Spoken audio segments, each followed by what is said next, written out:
Welcome back, campers. That was Kaitlyn. And that was Genevieve. And you have arrived at Camping is Cancelled. I don't know about you, but we left off with the, I guess I called it the IP address because it was the numbers 627524624620. Oh, yes. And I'm not joking. Thinking about this case has 8675309. Like, that's all that's been playing in my head when I think of this. That is so funny that you said that, because at the time we read that, I thought of that, and then I was like, no, I can't sing it or else our editor is going to absolutely lose his mind. But if you are here, welcome. You have arrived at the final part of our 3-part installment of the 2-parter, sorry if that's a little confusing, article, The Untold Story of Silk Road. This is part 2 and the final part of the article, written by Joshua Bierman with art by Tomer Hanuka. This has been a fascinating story. I've truly enjoyed the ride that we've been on. Absolutely. So without further ado, and this goes without saying, if you're brand new here, make sure you go back and start with part 1. Otherwise, this will not make any sense to you whatsoever. So yeah, let's dive in, guys. The final story. The final story. The final part. Yes, it's part 2 of part 1 of the article. Part 3 for us today. Yes. So when we read the chapters, it's starting with 1 again. Just explaining that because that will confuse myself. So I'll help you guys out. I'm glad you said that. Yes, I do not like numbers. Not 8675309. That's one's for okay, Sam. Though.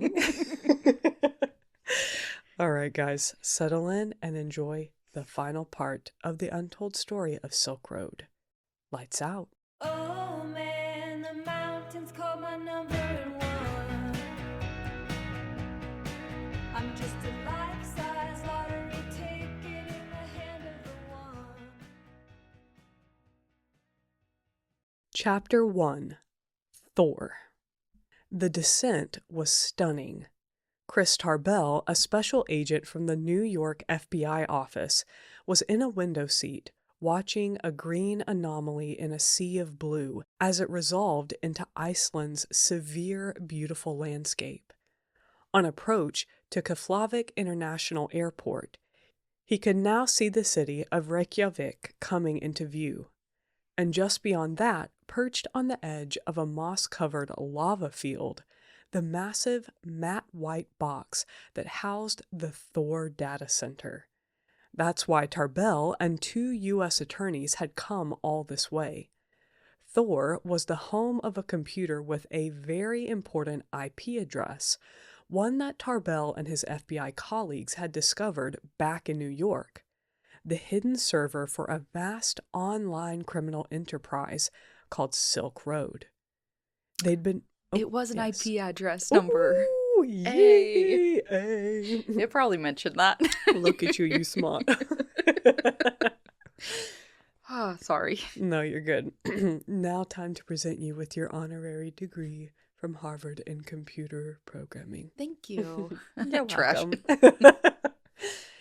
They'd been working on this case for months, as had federal agents across the country, in a wide-ranging digital manhunt for Dread Pirate Roberts, the mysterious proprietor of Silk Road, a clandestine online marketplace that functioned like an anonymous Amazon for criminal goods and services. Silk Road investigations had been launched by Homeland Security, the Secret Service, and the DEA office in Baltimore, where an agent named Carl Force had been working an undercover identity as a Silk Road smuggler for more than a year. Tarbell and his team, known as Cyber Squad 2, or CY2 for short, and The Deuce for fun, were relative newcomers to the case. The other agencies had dismissed the FBI, partly because of interagency bluster and partly because the traditional agents who thought casework was all guns and crime and grit had no respect for the eggheads from cybercrime.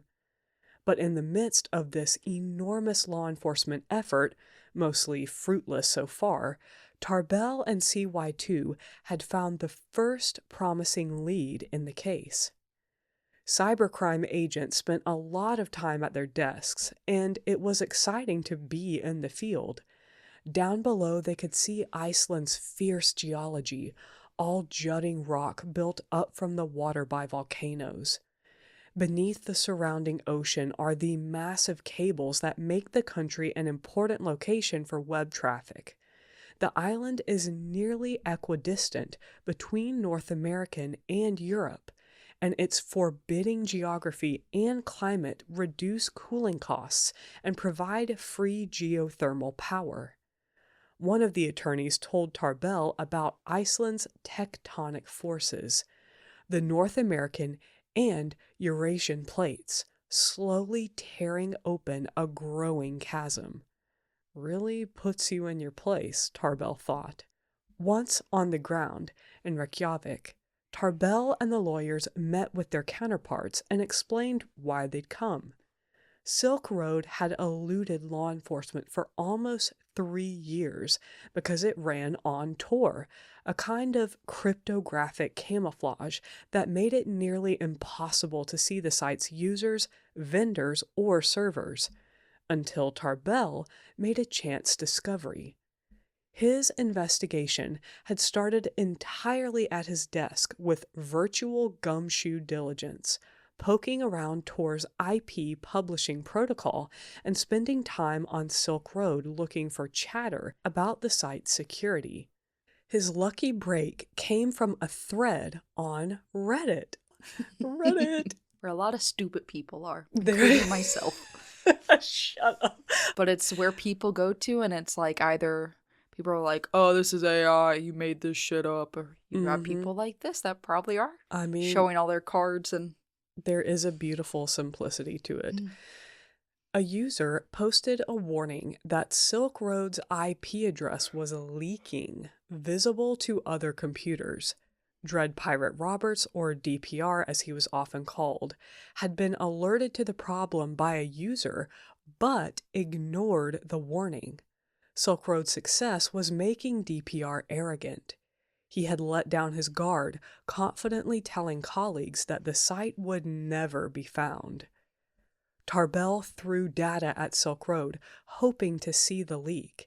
He entered usernames with bad passwords and vice versa, and pasted data into input fields, all the while using regular old freeware to analyze network traffic and collect the IPs communicating with his machine. Then he tested those. On June 5, 2013, after staring at IP addresses for hours, Tarbell pasted one of them, 193.107.86.49, into a browser, and suddenly there it was, the Silk Road CAPTCHA field. He showed it to fellow agent Il-Wan Yum and to Tom Kiernan, the civilian computer technician who formed the technical backbone of the cyber squad.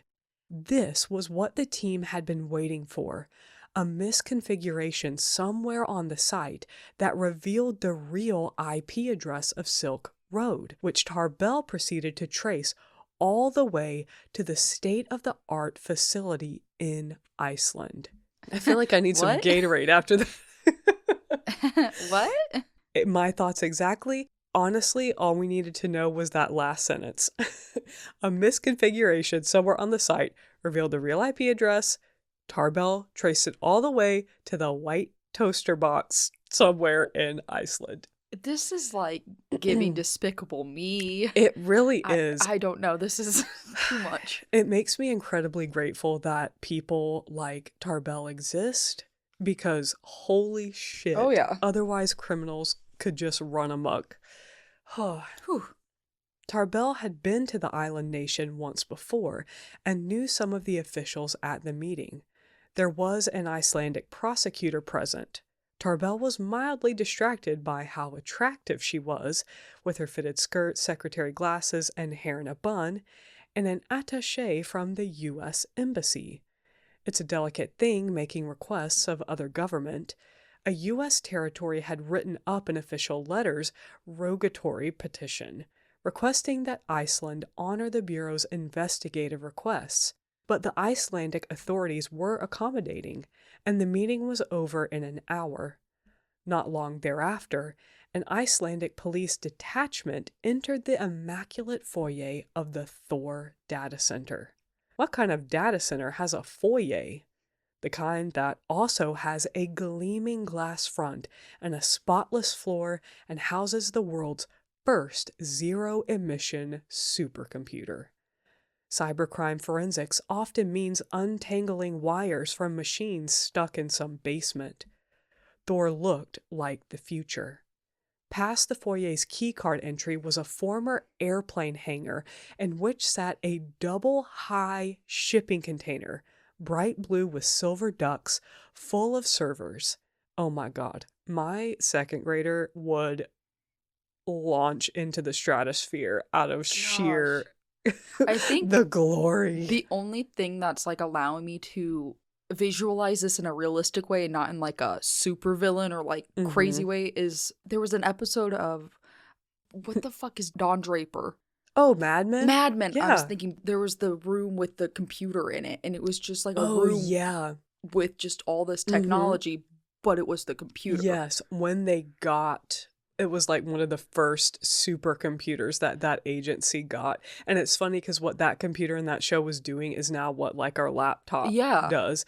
But you're absolutely right. And it's funny how that setup in a very dumbed down way has not changed all that much, except now the capacity for what computers do is so much faster and bigger and is shrunk down. So now that room can contain the work that massive one computer was doing times like 10 million fold, which is unreal. I mean, but once like again, 3-level shipping container size holding all this.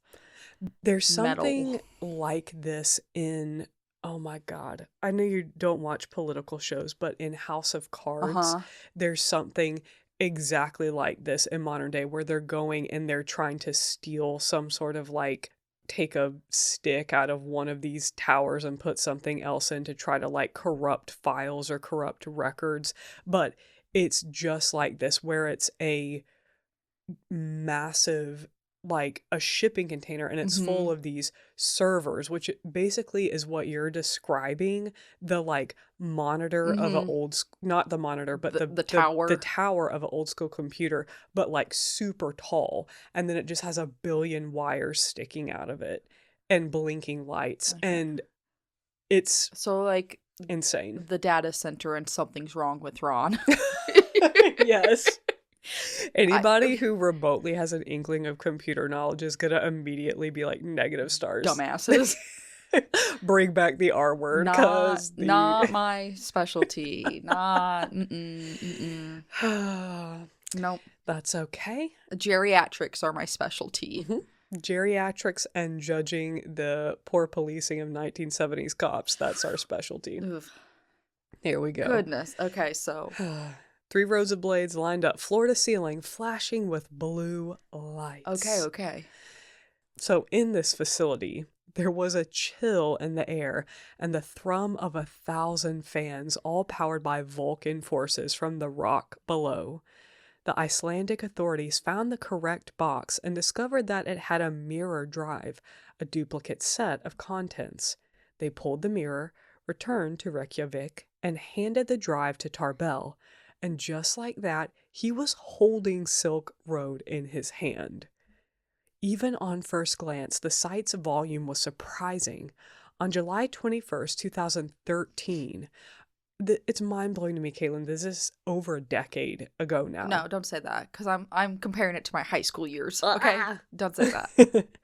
Around the time Tarbell landed in Iceland, DPR's account received 3,237 transfers, totaling $19,459, which would give DPR an annualized income of more than $7 million. That I guess he's not reporting to the IRS. No. Ooh. And they don't like that. No, they don't. The data... The data center also kept system logs for 6 months. They could see all the other computers that had recently communicated with this machine. It was an investigative windfall. After returning to New York, Tarbell started unspooling the electronic threads that led from the Iceland machine to computers from around the world. They looked at traffic recorded for port 22, the encrypted connection where admins log in, and discovered several non-Tor IPs, a backup near Philadelphia, a hosting proxy server in France, and a VPN in Romania. On the wall of the CY2 computer lab, Tarbell mounted an 8-foot sheet of plotter paper and constructed the classic crime investigation visual, with a skein of lines mapping the complicated relationship of leads and evidence. I love that so much, that all this complicated computer shit, and it goes back to... No, literally. the My Charlie Day forehead was meme. wrinkled, and then all of a sudden I started smiling. Like, I understand this. It goes back to the It's Always Sunny meme of Charlie Day, like, all the red thread. Ooh. Yes. Well, after they just named Romania, France, and all that, I'm going to guess he doesn't have to worry about the IRS because he's probably laundering his money offshore. Yeah, that's a good guess. But rather than the traditional godfather surrounded by his capos, this chart centered around a server in Iceland and a sprawling cryptographic computer network. Tarbell was a visual thinker. He liked to see the connections. One of those connections was to an IP address that was the last known login to the Silk Road VPN. Next to it, Tarbell drew a question mark. A subpoena revealed the IP's physical location: Cafe Luna, Sacramento Street, San Francisco. I know this isn't it, but it's force. Yes. He just It's knob. Oh, I love it. Oh my It's gosh. knob. Ooh, okay. We're back in the States, so hopefully I can pronounce some things. Yes, you got it. Chapter 2. Joshua Terry. When Homeland Security agents showed up at Ross Ulbricht's front door in San Francisco, his new roommates were surprised. They thought the quiet guy from Texas who'd just rented their extra room for $1,000. What? The fuck? Good Lord. Was named Joshua Terry. The agents must have found that interesting since Joshua Terry wasn't one of the 9 names they'd found in a stash of fake IDs at the Canadian Border Customs Office, all directed to this address and featuring Ross Ulbricht's picture. Mm-hmm. Oh, you didn't even change the picture, man? Knows nothing about fake IDs. See? No. Smart, but not smart enough. Did you ever know anyone with a fake ID? My sister.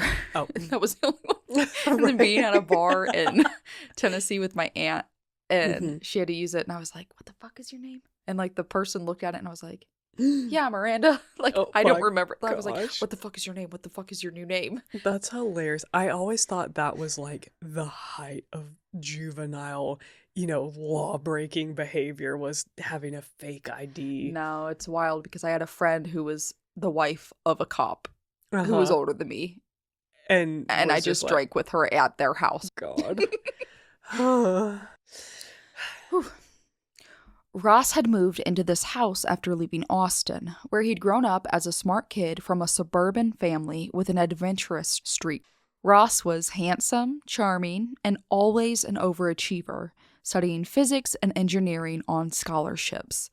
But he'd abandoned lab work to pursue an idea that brought together his technical smarts, entrepreneurial spirit, and a newfound libertarian social philosophy: Silk Road. He'd come west to the mecca of startups, where he managed his powerful operation in secret. Even though Ross had only recently moved into the sublet in the West Portal, a neighborhood of single-family homes and strollers, he'd scored the master bedroom.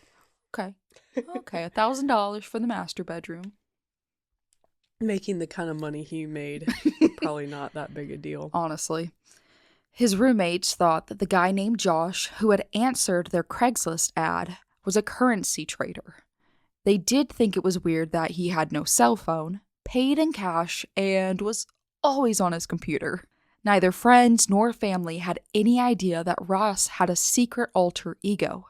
Online, he was Dread Pirate Roberts. Nor did they suspect that the young man who ran what began as a politically motivated black market had become the leader of a criminal organization, a ruthless operator who had decided to kill one of his employees as retribution for theft, and as a sacrifice necessary to protect his political objectives. If Ross was nervous about being discovered when the Homeland Security agents interviewed him, he didn't show it.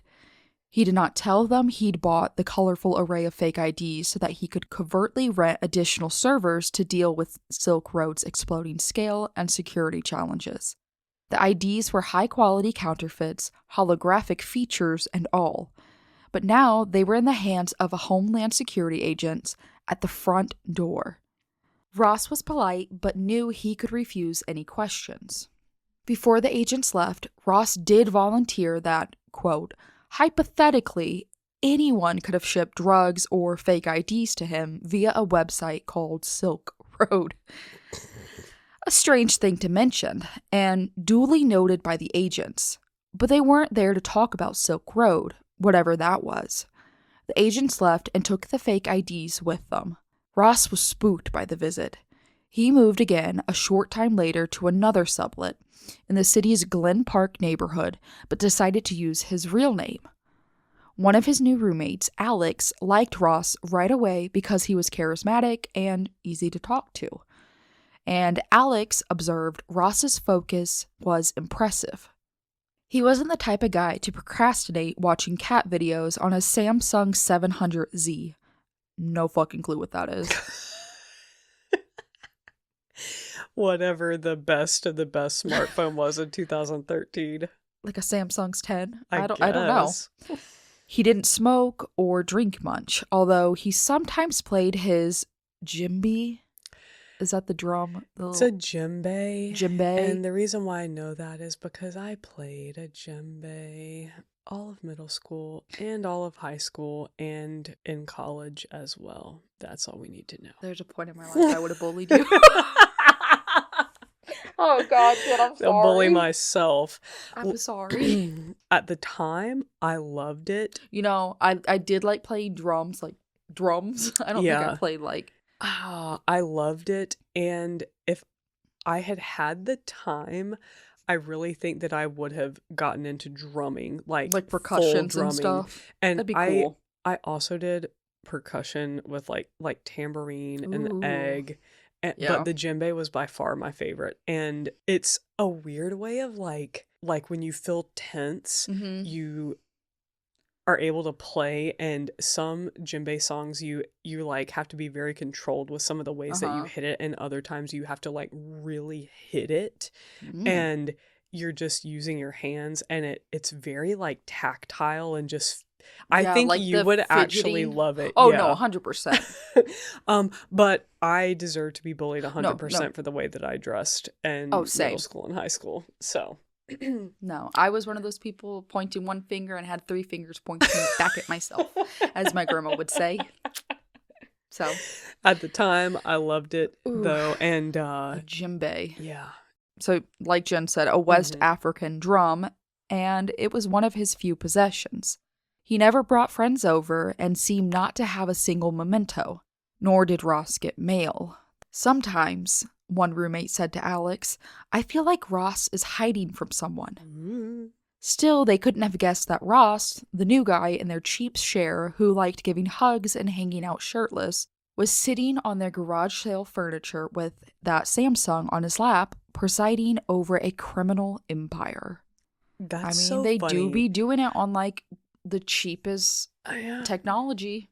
I feel like I knew people like this when I was in college too, that were just kind of always there and who had this like a personality where they would do weird shit and just be like, oh, that's just so-and-so, and they're like cool, but you don't really know anything about them. But that's just also kind of the I don't know, the beauty of like when you're young and you're in college or you have like roommates, you just don't really question too much about people because you're just like, oh, vibing together and it's Yeah. cool. But And also, like, that era, 2013, I know I'm probably prejudiced, but that was, like, the end of, like, that era of yeah. not knowing every single detail about somebody based on their Yeah. social footprint. Like, so that was normal. Well, you're so right because when I think about it, that was maybe the year after or 2 years after I graduated from college. So that mindset of like just kind of a bunch of people in a house together, like I had a bunch of roommates together, and I was not looking at their Yeah. Facebooks or their Instagram, and it was even then word of mouth, like, oh, I like you, we've had a few classes together, would you want to Like, be you, like roommates at this and that was house? normal because that's how Yeah. you organically got to know somebody. Whereas now you could still know somebody, but you're like, oh, but that's not who they are on TikTok. Yeah. And it's like, but is that them? Yeah, now I feel like it's a lot more socially acceptable to Yeah. do a deep dive of someone online. I mean, like, we have done that for people all the time, you and I together. Literally last week. We've been on the edges of the dark web to find out information. And what's scary is that we have been able to find out so much Oh, information about And people for free. without having to have a conversation with them. So you get to then like form these opinions about them without having a conversation about them. I know But- we're getting on a bit of a tangent, but I do find this fascinating. But that was something I have been thinking about, is this era where it, like, I'm trying to not think in today's terms of how Yeah. easy it is to track somebody via the internet. And why he was, I think, partially able to get away with it, that no one raised alarm bells because nobody was really being like, well, who is he? Oh, he's just a guy from Austin. Now Yeah. he's living here. He's shirtless. Oh, Yeah. he gets no mail. What's the big deal? Even though we all had smartphones and technically could have, I it mean- still was in that was like the last decade before, That was like, if you were an adult, you had a LinkedIn, you had every Yeah. social media account, you had all of your like information out there. Instagram that was when you were taking pictures of your food. Yes. That was it. Yes. It wasn't of yourself. It wasn't a picture of your baby listing their weight, birth, the time of I've been there, okay? Like listing every single detail. Morning shed, get ready with me. Yeah. OOTD. Absolutely. Everything, having your location pinned, having this, like Yeah. being tagged by somebody, so then you can like create this digital red string attaching everything. So yeah, that's just not here. No, it's not. Chapter 3. Uneasy lies the head. Money is powerful, DPR wrote to the Silk Road faithful, and it's going to take power to effect the changes I want to see. By that time, DPR was a millionaire many times over, but those resources, he told his followers, were for the revolution. Freedom, after all, needs financing.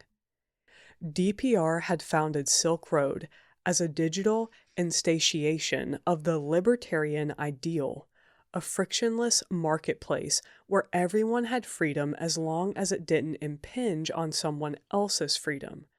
For DPR and the community that grew around him, Silk Road was about more than contraband. It was a movement. As Silk Road quickly grew, DPR's pronouncements became more grandiose. He wrote that every single transaction is a victory in weakening the, quote, thieving, murderous state. Baby girl, you called out a hit on someone, so...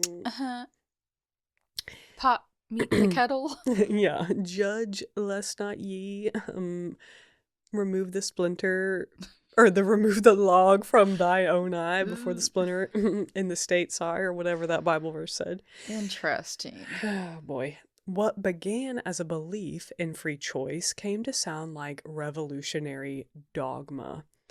It made for ambitious business plans. DPR wanted to expand his liberty-fueled brand into an empire with his own Silk Road-affiliated Bitcoin exchange, credit union, and encrypted communication service. Buoyed by quick success, DPR shared the heady enthusiasm of the licit startup world. Whereas he'd once considered selling Silk Road for $1 billion, he told a reporter in a rare encrypted chat interview that Silk Road was worth 10 figures, maybe 11. Are we talking the trillions if he's saying 10 figures? I mean, how much higher can you go? Okay. Infinity. Infinity monies. I mean, infinity monies. But behind the scenes, Ross faced constant crises. There were technical problems, management issues, a quickly changing marketplace, and the volatility of Bitcoin. There were scammers on the site, and even as Silk Road made more money, the cost to maintain it rose. Ross, feeling besieged from all sides, recorded his efforts in a log. Blackmail, too, was a problem.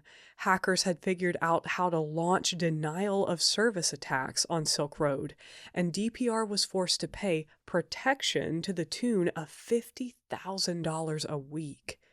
In May 2013, hackers shut down the site for a week, and many users wondered if it was the work of a competitor. Atlantis, a new Tor-based illicit goods bazaar, had just launched with a slick YouTube trailer and a group chat with reporters in which a spokesperson named Heisenberg, that was a prime time for that show too. offered the serious burn that Atlantis was the, quote, Facebook to Silk Road's MySpace. Oh, shit. That's a burn. DPR's own staff was growing, although it was hard to find reliable subalterns. Batman73, a dealer named Peter Nash in Australia, was a cokehead. Inigo ran the site's book club, which DPR appreciated but was the kind of guy who lived part-time on a boat, smoked a lot of weed, and was as organized as that lifestyle might suggest. DPR liked Libertas, though, and SMED was solid, offering rapid response technical support. The burden of leadership was getting to DPR, and his fluctuating moods played into the theory that the moniker was actually operated by multiple people. DPR encouraged this perception. In an interview with Forbes, he said that he was actually the successor to Silk Road's creator. It worked. On Silk Road, it became great speculative sport to decipher the many facets of DPR, with users believing they could even detect when the different DPRs took the reins. You are a busy guy. Actually, I think you are going to kill yourself, said a friendly message sent to DPR by a Silk Road vendor named Knob. Hey, I know him. A friendly message. You're busy. Actually, I think you're going to kill yourself. Smiley face. Love Knob. Take a vacation. DPR believed that Knob was a Puerto Rican cartel middleman named Eladio Guzman, but he was in fact DEA agent Carl Force. Force had spent more than a year developing his undercover identity on Silk Road in an effort to get close to DPR. They'd become confidants, spending nights chatting at such length that DPR trusted Knob when he needed enforcement muscle. It was Knob whom DPR hired to kill his employee Curtis Green. Force then coerced Green into faking his own death as a ruse. Force was surprised to see DPR's moral collapse up close, but then again he'd seen this kind of thing before during his younger DEA years in undercover. He, too, had experienced the temptations that came with a double identity. In fact, his secret life as a hard partying operator had nearly destroyed his regular life. He'd left all that behind and recommitted himself to Christ. The Silk Road case was his first undercover role since those days, and it was a big one. Because of his tenure online as Knob, Force was able to carry out the supposed hit on Green, setting DPR up for a murder conspiracy indictment while at the same time cementing their relationship. Knob and DPR had become comrades in arms. Now Knob wanted to capitalize on DPR's apparent struggle. "You need a contingency plan," Knob wrote. Force hoped that the mounting paranoia would eventually allow him to orchestrate what DPR would believe to be an escape, right into the arms of the DEA. DPR confided his worries about, quote, LE, or law enforcement, not realizing that he was talking to the DEA. That might have been a lapse in judgment in a realm that was full of speculation about narcs and informants. But DPR wanted to believe his friend Knob. Silk Road, after all, was built on DPR's confidence system, and besides, he was lonely. "I have no one to share my thoughts with," DPR posted to the wider Silk Road community at one point. "Security does not permit it. So thanks for listening." DPR had also gotten lazy with his operational security. That diary he kept was a bad idea for starters. Growing vanity had become a weakness. DPR's self-taught programming was catching up with him as well, leaving holes in Tor's invisibility cloak. And yet, he would tell his admins there was nothing that could get traced back to them. When one user with a technical background private messaged DPR to warn him that he should know the precise physical location of his servers, DPR brushed it aside. The tipster warned that the servers could be copied easily. "Don't worry," DPR said. "The servers are secure." Okay. Okay. You know, sometimes I'm high up on my horse and I don't want to listen, so. Don't worry, I turned the stove off. I'm good. Don't worry, I turned my hair curler off. But did I? Don't worry. That's not how my brain works. Oh my god, mine neither. If I even think I will I've even left... take a picture of me, like I'll take a video of me unplugging it, and I will still be like, Okay. it's not real. It's not real. Oh. It's still plugged in. The anxiety that I'll have sometimes about did I leave a candle burning is unreal. And then I'll have a candle burning in the house, and then like that one day I almost burned the house down because I tossed a jacket on top of it. We were there. Maybe I do need to get But like if tested. somebody who is like that's their thing, they're Mhm. telling you they're like, hey, think you should Yeah. know. Maybe just look into it. Yeah. Very cocky. Yeah. Chapter 4, Lab 1A. Back in New York, Kiernan was busy recreating the entire Silk Road system in their lab.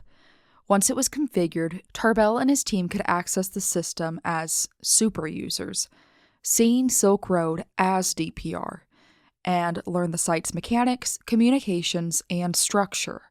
It was thrilling, of course, to fire it up for the first time.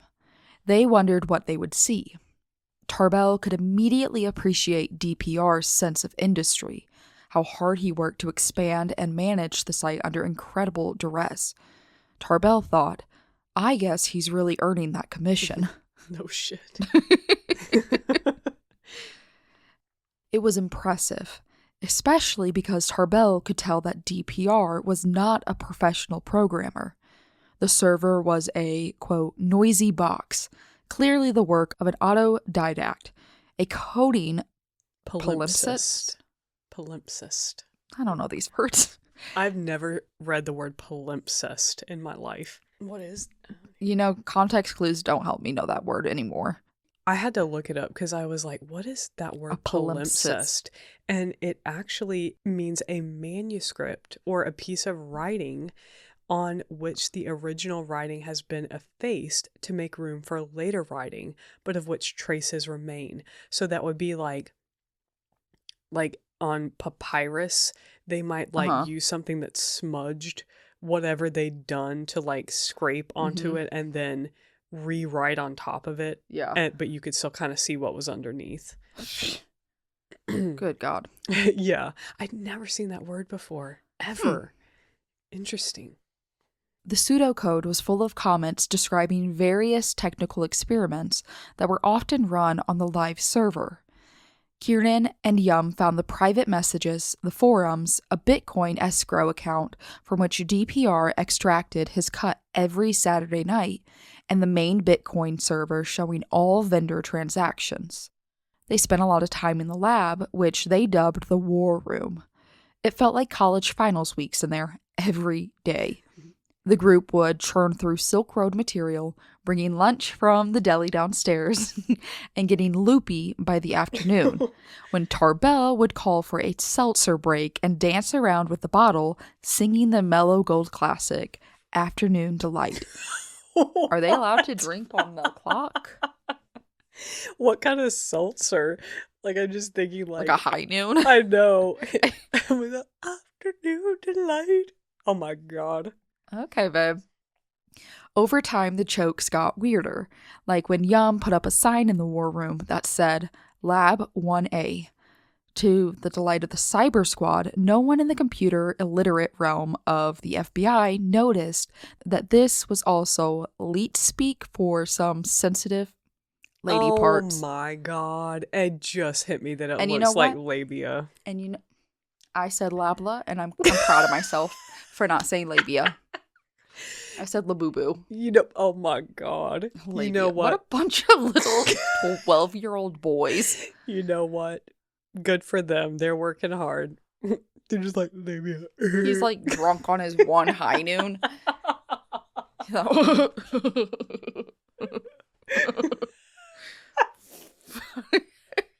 I bet you somebody has that as a license plate. Oh my God. I hope that at the same time on another part of the world there was a group of women solving a crime and they had, it was like pin 1S penis. I was at pin 1A with just like peni. Peni. Penn Island. Yes. Penis land. So while Yum and Kiernan worked on the machines, Tarbell combed through 1,400 pages of DPR's chat logs so as to really understand him. DPR was different things to different people, sometimes solicitous and businesslike, other times volatile and narcissistic. Eventually, he embraced murder as a necessary business practice. Reading through DPR's correspondence, Tarbell was surprised to find evidence of more hired assassinations, this time a response to blackmailers. It was a complicated scenario, but what Tarbell put together was that a user called Friendly Chemist was blackmailing DPR. Another user called Red and White, claiming to be a member of Hell's Angels, agreed to kill the blackmailer and, soon, others. For a handsome fee, of course. God. Always the businessman, DPR first invited the Hells Angels to become vendors on Silk Road, suggesting that Red and White, quote, read the wiki and forums. Then the two got back to the cost of murder. Hitmen apparently get a commission, according to this Hells Angel, if the target owes money. And if you want it to look like an accident, rates go up. A, quote, clean hit would cost about $300,000, travel expenses included. DPR had sticker shock. After all, he'd only paid $80,000 for the Curtis Green hit.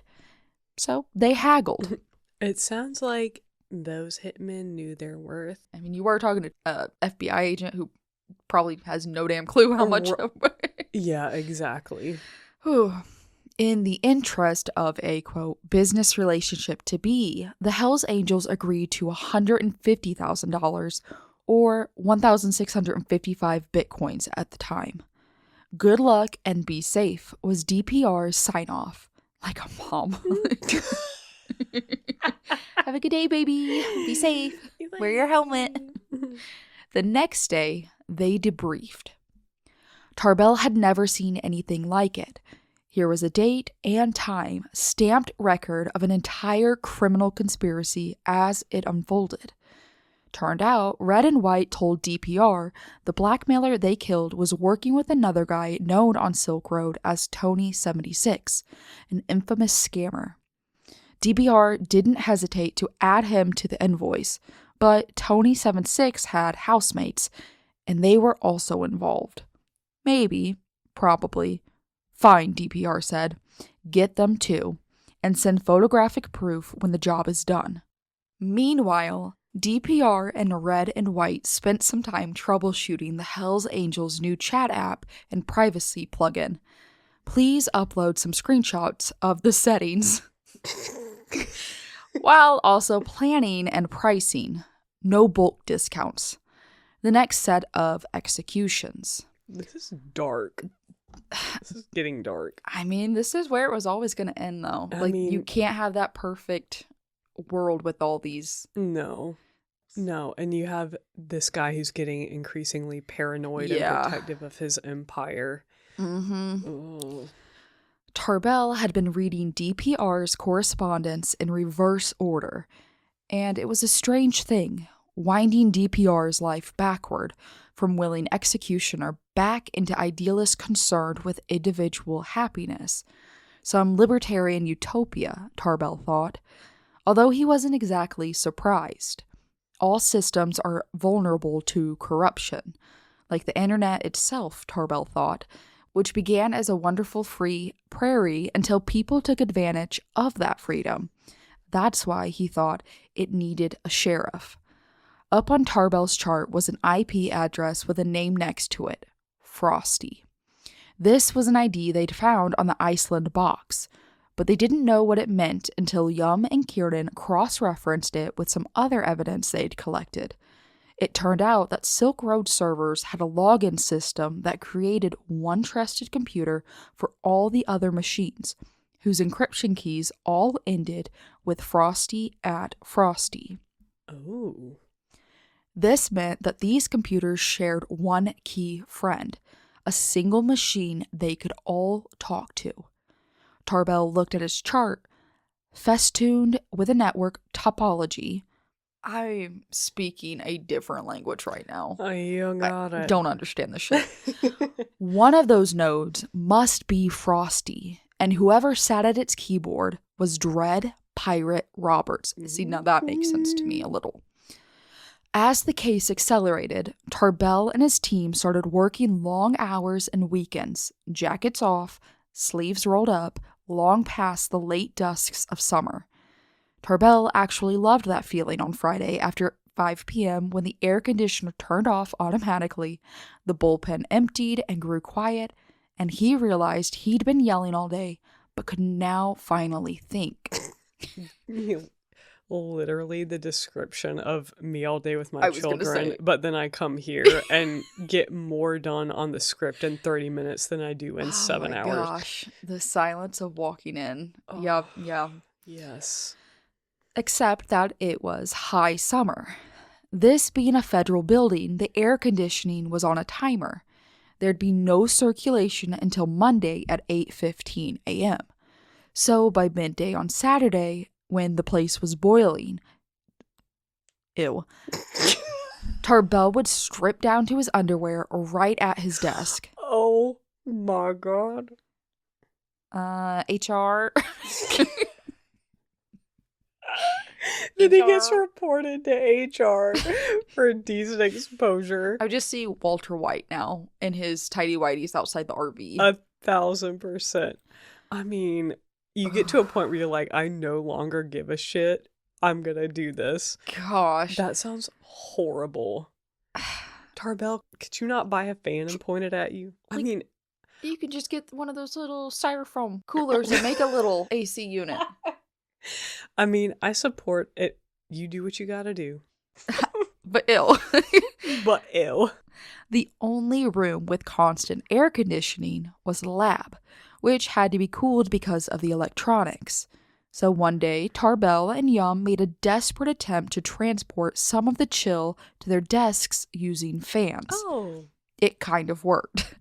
And there they sat in the middle of the FBI office, Tarbell sweating into his skivvies, with a football game on in the background and a series of fans stretching back to the well-cooled room where the Ursat Silk Road server hummed along, still keeping one key secret. So they just had a row of fans pulling the cool air back towards them.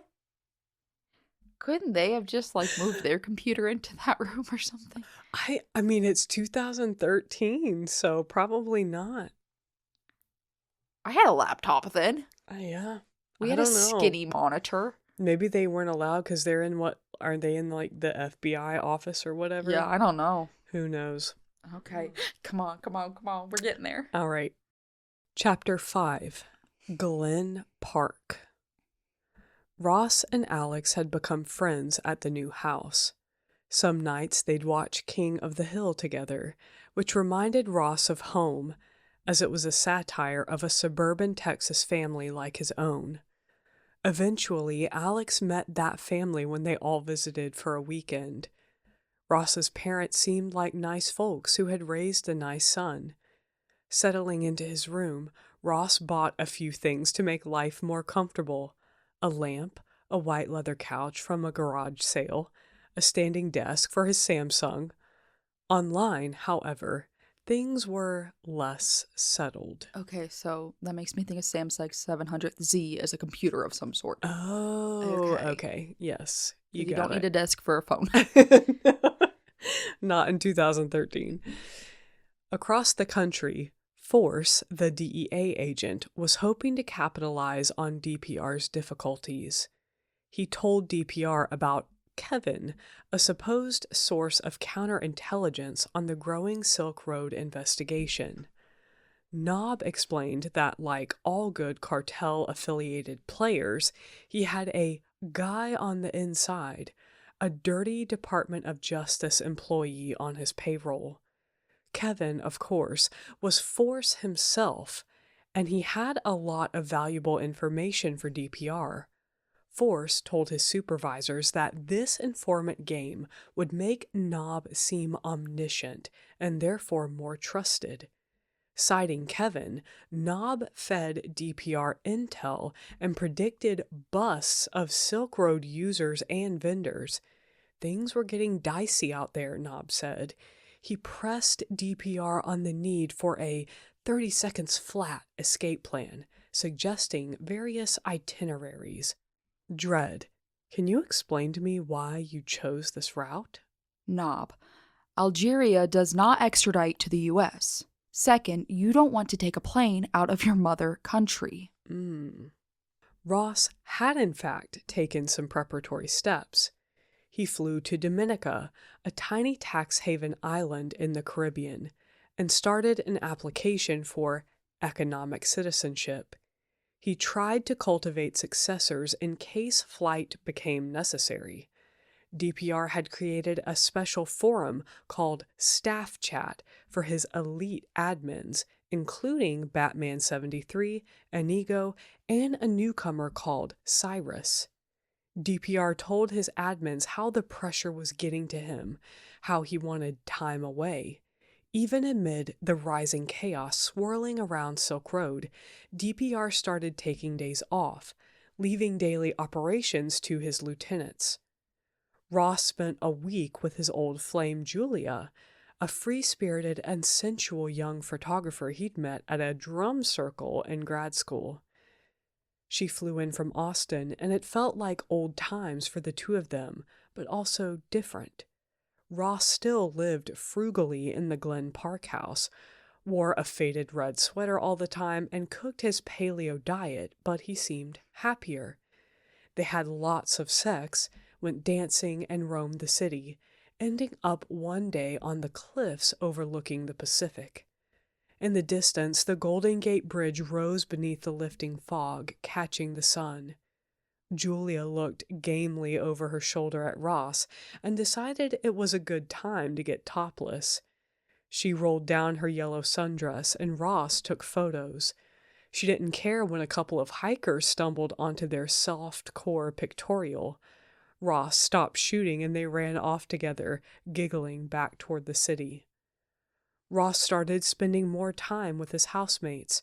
One day he went to a nearby park with the girl who lived across the hall and hung out on the grass with her and her 2 long-haired chihuahuas. Marring the greenery, Ross noticed, was a piece of blue plastic stuck in a tree. A dedicated anti-litter bug, Ross climbed up to retrieve it. Back at the house, he discovered he'd gotten a bad case of poison oak and needed plenty of calamine lotion for the spreading rash. He moped for days, still shirtless but now bright red, standing out like a squad car's flasher against his white leather couch. Gross.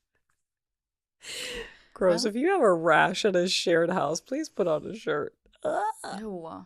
On your white couch. Ew. Chapter 6. Parentheses. $sign. Curl _error parentheses. Scroll error. I don't know what that means.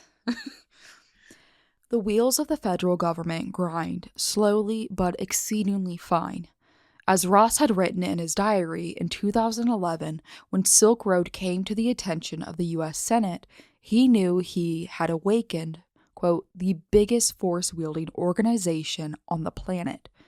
2 years later, Chris Tarbell was lying on his bed at home with his wife Sabrina, cooking in the other room, and his kids tearing around the house so loudly he had to turn up his phone to hear the name, Ross Ulbricht. Tarbell was on a conference call with the U.S. attorney assigned to the case and an agent from Homeland Security Investigations named Jared Diryehayon. Sorry, Jared.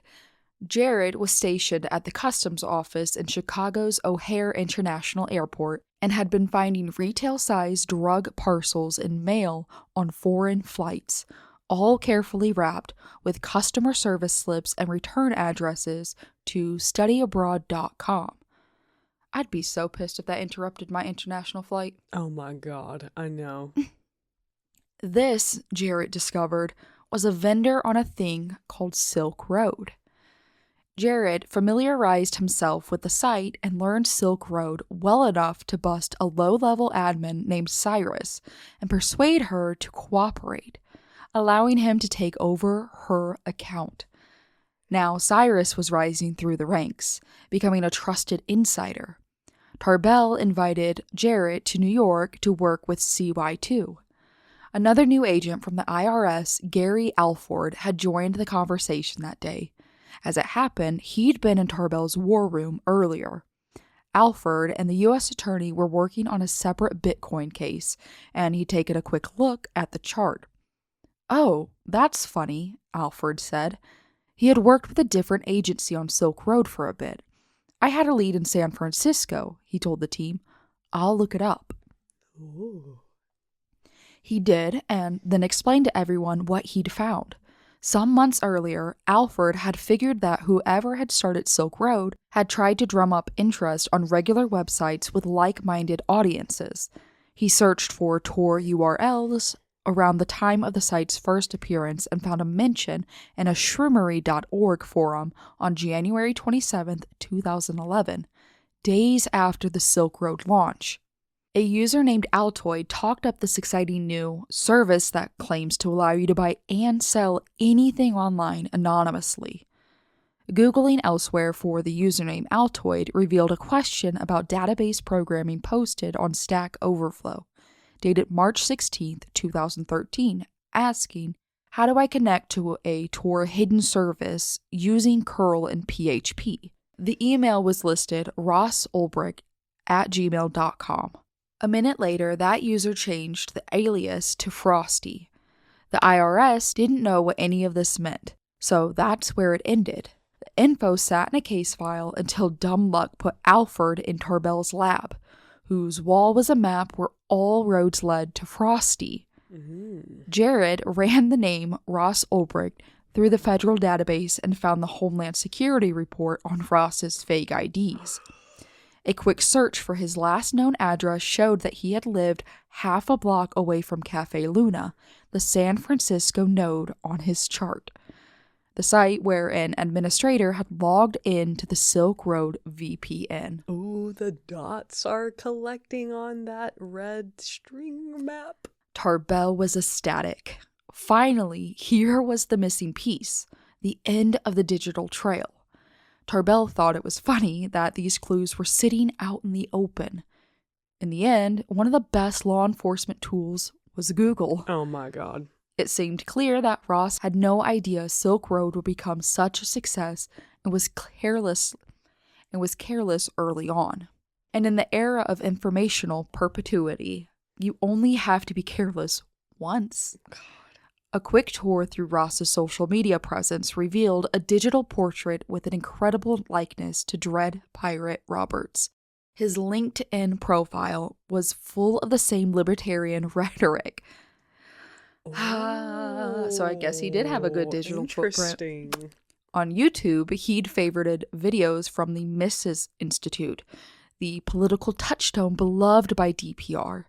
On Google Plus, where his profile described him as spunky, funky, not so chunky.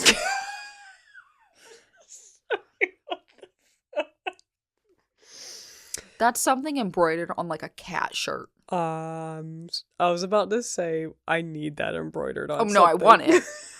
I want it, and when I have a cat one day, I'm gonna embroider it on a shirt for it. But it has to be a cat that is very much chunky. Spunky, funky, not so chunky. He asked, anyone know someone that works for UPS, FedEx, or DHL? In the lab, Kiernan found code on the Silk Road server that matched lines posted by Ross on Stack Overflow. We found the guy, Tarbell told his department supervisor the next day. Oh my god. They put in a request to the surveillance team to send 2 agents to San Francisco to get eyes on Ross. They watched him in that house he shared with Alex, working late on encrypted wireless. Sometimes he headed out with his laptop, like particularly everyone else in San Francisco, and occupied a cafe table to work with coffee at his side. An electronic wiretap on Ross's email would require a court order, but at that point, there wasn't probable cause to search the account. So they decided to use the physical surveillance to see if they could line up Ross's internet usage with DPR's activity on Silk Road. The activity matched. DPR and Ross were in lockstep. Every time Ross turned on his computer, DPR logged on to Silk Road. When he closed it, DPR logged out. Over weeks, the pattern was consistent.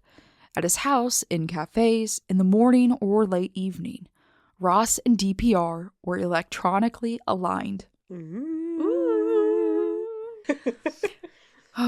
When DPR would say he was taking the afternoon off, physical surveillance would catch Ross going to the park with his housemate and her chihuahuas, lying on the grass and getting poison oak by climbing into a tree to pull some blue plastic from the branches. Oh, God. So they were there when Julia went topless. Well, that's unfortunate. Yeah. Tarbell started planning. This would be a complicated operation, seizing the site's bitcoins undetected, taking control of Silk Road, and placing FBI people abroad, at the machine in Iceland, another in France. Tarbell was also worried they might accidentally tip off Ross. He even wondered why Ross hadn't bolted already. Jared, online as Cyrus, was in DPR's inner circle and knew that he was feeling extreme pressure. Tarbell thought Ross was clearly smart enough to get out while he could. In fact, Force, as Knob, was actively encouraging DPR to flee. Force had been sidelined, but his final play was to convince the digital kingpin to meet him at some airport under the guise of providing safe passage and take him into custody. Oh no.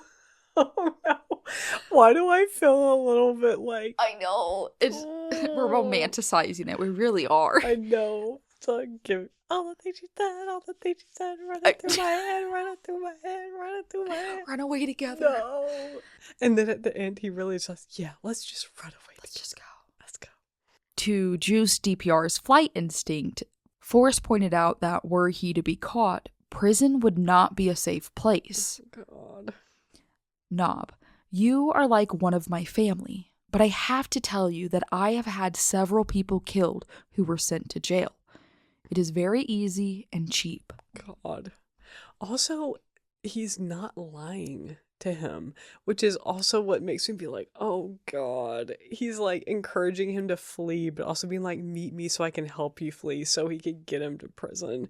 But which makes me be like, oh God, because there's a little part of me that doesn't want him to get caught, but then also now he's like, You didn't care about the kids. You said fuck them kids. You said, and you killed some people. You said fuck them kids, and you were fine with people getting I was murdered okay for with hire. you selling some Xanny, orchestrating, allowing other people to do that. Mm-hmm. You were just creating a spot for that. Yeah. But again, yeah, went down a slippery slope super duper fast. And it's like he's separated who he thinks that he is so far from that mask of Dread Pirate Roberts that I think maybe that's how he's able to be like calling out even more hits on people, but then he's like hanging out with a girl and having lots of sex and taking pictures of her topless and being like, oh, I'm having a good time, and acting very like early 20s-ish in a way, like stuck in that kind of like freewheeling like hippy dippy mindset, but then it's like you're like this kingpin. Yeah, you've knocked over dominoes and affected how many people's lives now. Yeah. In negative ways. So it's hard for me to have empathy then. I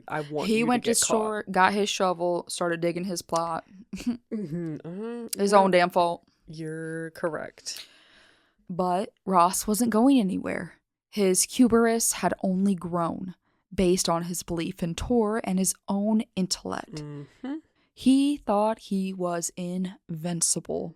And at a point he was. So. Yeah. And honestly, anybody who has that mindset in any area is going to be brought down. Oh, yeah. Like, you're doomed to fail once you genuinely believe that you're better than being brought down.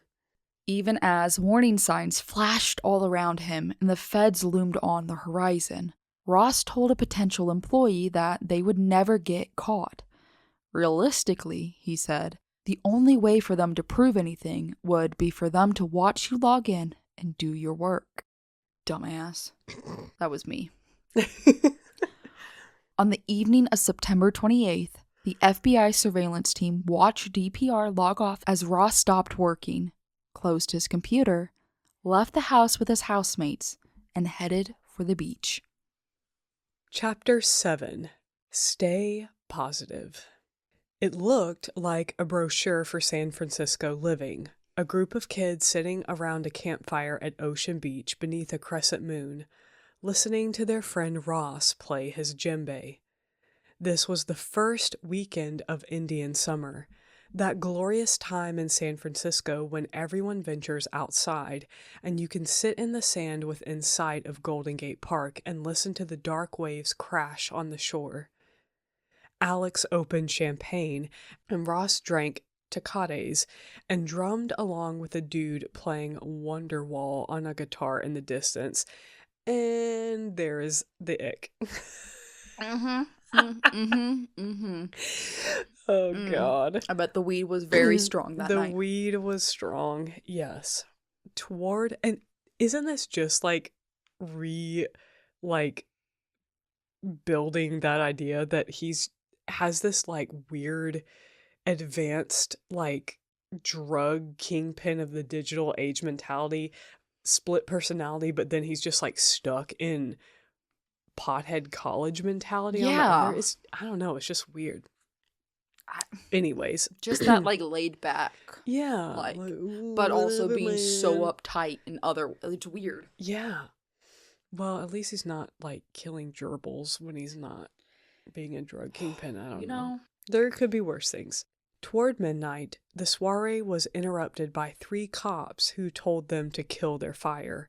No bonfires after 11, they said. The group brought the party back to their house in Glen Park, drinking on the balcony. The guys in the next house over were on their balcony too, sharing some sangria, and passed a glass to Ross. He picked up Clementine, one of his housemates' chihuahuas, and cradled her in his scarf like a baby in a sling, toting her around while still drinking. Ross was blotto, the only time Alex saw him drunk, and smiling. Dear God, this is me interjecting. I was like, if that chihuahua... I was about to say, do not Lion King that chihuahua. No! Oh my gosh. That would be the end of this recording. No, y'all. I was just like, hold on, Jed, did you speak too fast? People can be unalived, not dogs, on a blind read. Oh, Lord. whew. Okay, my heart rate's going down. Chihuahua's fine. Let's go inside and jam, Alex said. And jam they did, with Alex on the piano, Ross knocking his djembe again, and some other friends. I'm so sorry. I just see the word djembe, and I have flashbacks. Oh, God. Jam they did, with Alex on the piano, Ross knocking his djembe again, and some other friends singing. The music settled into a hypnotically repeating melody, as late-night jams do, until everyone drifted back to their rooms or out the door. "Ha," Ross said, hand on his drum. "I can't keep time." Online, Ross's stewardship of Silk Road was also off balance. He recorded his troubles in his log. Law enforcement was trying to infiltrate the forums. Some big vendors were getting busted. He was hemorrhaging money, starting with a government seizure of $2 million that May from Mt. Gox, the world's biggest Bitcoin exchange, where some key Silk Road accounts were held. Unrelated, Red and White convinced Ross to give him $500,000 and then disappeared. Even his friend, Knob, was still making veiled threats about how easy he would be to kill and jail.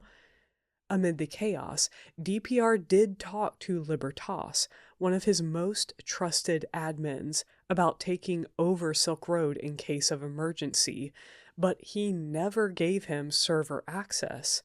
As he tried to keep his fingers in the dike, DPR confided his worries to Cyrus, who by the end of September was briefing a massive FBI team in San Francisco alongside Tarbell and Kiernan on the looming arrest of Ross Ulbricht. If Ross knew the noose was tightening, he didn't show it. In the days after the Ocean Beach party, he worked at his standing desk and called Julia in Austin, telling her he was going to visit in November. She sent him sultry photos, naked and dancing as a preview. That Monday night, Ross wrote in his diary, "Had revelation about the need to eat well, get good sleep, and meditate so I can stay positive and productive." Yeah, Ross, no shit. Okay, that's just, I don't know, basic. Baby girl, that's basic adulting 101. He saw some tits and was like, I need to eat better. I should really sleep more. God. And then he's about to go to prison for 100 million years. Chapter 8 / Mastermind. The dining room of the San Francisco Airport Marriott was nearly empty at 6 a.m. on Tuesday, October 1st, 2013, when Tarbell met Kiernan and Jared for another mediocre breakfast. Tarbell hadn't slept much since arriving in San Francisco 2 days earlier. He and his New York team were edgy, having been in position waiting on the right moment. There was, as usual, a bureaucratic complication. Silk Road was Tarbell's case, but he and CY2 were visitors at the pleasure of the San Francisco FBI office, and it was their assistant special agent in charge who had, as cops say, designed the arrest. In classic form, the local FBI wanted to mount a dramatic raid on Ross's house. Tarbell didn't like this idea. He was worried about repeating the mistake made during his first big cybercrime case, when they arrested a hacktivist named Jeremy Hammond in Chicago. There, a SWAT team charged into Hammond's apartment, throwing flash grenades, immediately alerting Hammond in the back room, who shut the lid of his laptop, encrypting it forever. Oh, God. This kind of operation didn't need SWAT, Tarbell thought. It required finesse. To prosecute a cybercrime, you needed direct evidence, which centered around Ross's machine. Tarbell wanted to get Ross in medias res, with, quote, fingers on the keys, as they say in the trade. Tarbell had read in DPR's chats about how secure his system was, how one keystroke would erase it all. There was no margin for error. They needed complete surprise. That's insane to me. So basically they're saying that they needed to burst in when he was in the middle of doing something critical for Silk Road and get him away from his computer before he could press a single key to derail the whole thing. I don't understand how that's even possible. Like, if I was kingpin of anything, I would need a giant red button with a clear case over it, and I would have to flip it. You just slam it immediately. I need an actual kill switch. Well, like what they were saying about the other guy, he just slammed his computer closed, and then it was locked, so they couldn't get, like, anything. Insane. Still, the assault strategy remained in place. Thank you for your input, the local FBI supervisor had told Tarbell. Now, here is the plan. There would be 3 SWAT teams, 1 for each floor of the house. They would hit at dawn, gaining fluid entry. They couldn't promise, but they would try to catch Ross while he was online. These are the fastest SWAT teams, the supervisor said. But it doesn't matter, Tarbell said. No one is fast enough. The arrest had been scheduled already, but Tarbell kept asking to delay so they could catch Ross at one of his cafes. They'd seen him out working once, but didn't have, quote, assets in position. Tarbell was granted 1 delay, but that was it. Your equity is used up, the San Francisco chief said. No more favors. The SWAT assault was scheduled for 5 a.m. on Thursday. Catch him in bed? Oh my God. The entire tactical force, dozens of agents, had gathered at an FBI cybercrime facility an hour south in San Jose, prepping their final review. Tarbell didn't make it to San Jose. He and Jared stopped by the San Francisco Federal Court building to amend the search warrant for Ross's house. Kiernan and another officer were still in San Francisco as well, near Ross's house in Glen Park. They had stayed in position, hoping, praying that Ross would come walking out that door with his laptop bag over his shoulder. Tarbell decided to meet his team at Bellow Coffee and Tea, a place Ross frequented just next to the Glen Park branch library. It was 1 p.m. Sitting on the bench outside the cafe, Jared went on Silk Road as Cyrus and saw that DPR was also logged in. Physical surveillance said Ross was still at home. Tarbell worried that in this leafy patch of San Francisco, he and his completely cop-looking crew sitting around one laptop would stand out. The group scattered and tried to act casual. Jared went to a nearby market, but then noticed his computer was nearly out of juice. So he went back to Bellow, only to find the place full with no free outlets. Tarbell returned to the bench, getting a chance to do some more worrying. Halfway across the Atlantic, Yum was with the Icelandic authorities, poised to enter the Thor data center and escalate privilege over the Silk Road marketplace and Bitcoin servers. Then the team in France would take over Silk Road's redirect server. Tarbell barely noticed the pleasant afternoon, instead staring at his BlackBerry, monitoring the constant scroll of messages tethering this whole delicate operation together. At 2:45 p.m., Jarrett saw a DPR log off. A few minutes later, Tarbell heard from surveillance. They had eyes on Ross leaving his house. He was wearing jeans and his red sweater and walking east, and carrying his computer. He's on the move, they said. Holy fuck, Tarbell thought. He's coming. Oh my God. CY2 scattered again. this time in a giddy panic, zigzagging for cover like an in-game of hide-and-seek. Tarbell left Jared, still holding his laptop, to head down the street in the direction of Ross's house. He felt high from the adrenaline. He didn't realize Ross was on top of their position. Tarbell was rereading Ross's description from the surveillance team when he looked up and saw Ross heading directly toward him. Oh my god.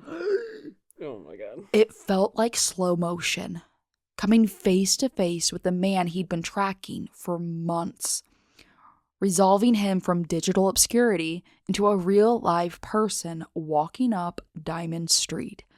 Tarbell worried he'd get made.